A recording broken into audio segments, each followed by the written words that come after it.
Hi, crew. Welcome to lesson 5 in our digital citizenship reading work. Today's lesson is called Is Seeing Believing? So, as we go through our lesson today, I want you to focus on this essential question: why do people alter digital photos and videos? Couple learning objectives are learning targets. So, the first one is I can recognize that photos and videos can be altered digitally.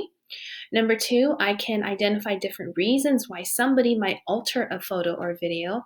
And number 3, I can analyze altered photos and videos to try to determine why. So we just really want to make sure that when you are looking at stuff online, you're able to see the difference between something that's real and something that's not real. And then if you don't know if it's real or not real, definitely ask your teacher or get an adult to help you. Take a look at this picture here. I want you to pause it and I want you to vote. Do you think this lemon in the photo is real or is it fake? Okay, the word alter means to change the way something looks, sometimes using a computer or other digital tools.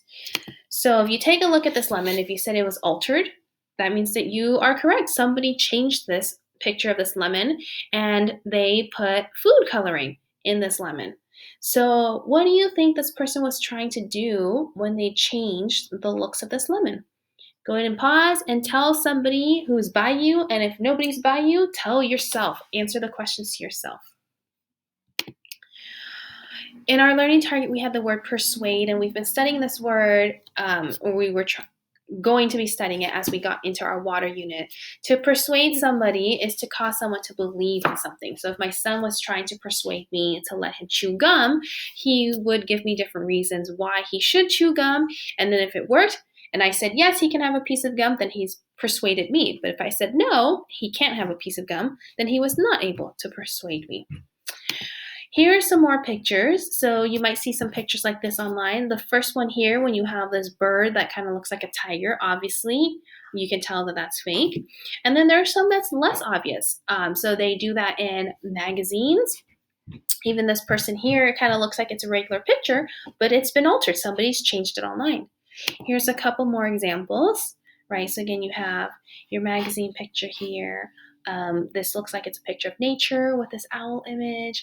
And then look at this one. It looks like this pilot is taking a selfie from an airplane, right? So it might look real, but you can tell that they've been altered.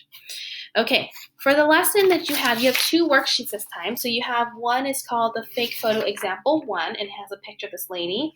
And then the second one is example 3 and has a picture of the dinosaur at the Golden Gate Bridge. So here are the directions. First, I want you to get your work. If you got the work packet, you obviously have it on paper.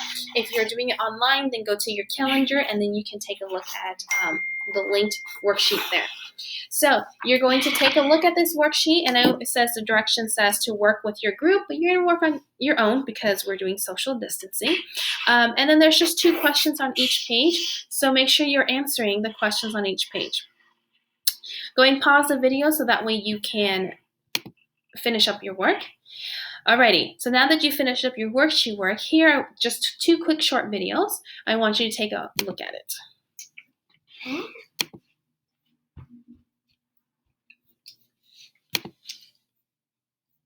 Okay, ready? Okay. Here we go! It's green. That's awesome.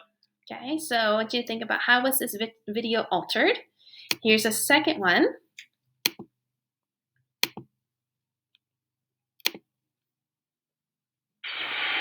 This is how I hitchhike. Okay, so same thing. I want you to think about how was this video altered and why do you guys think a person would create a video like this? Alrighty, so here are your final thoughts. What do you think about altering photos? Is it okay to do it? Does it depend on the type of alterations and how so? So your directions. Number 1, I want you to take a moment to think silently about these questions. You can pause the video if you need to. And then number 2, I want you to share your thoughts on your Class Dojo portfolio. So you can go into your portfolio and then share your thoughts with your teacher. And then maybe you get some bonus points or something if you finish this work on your Class Dojo portfolio.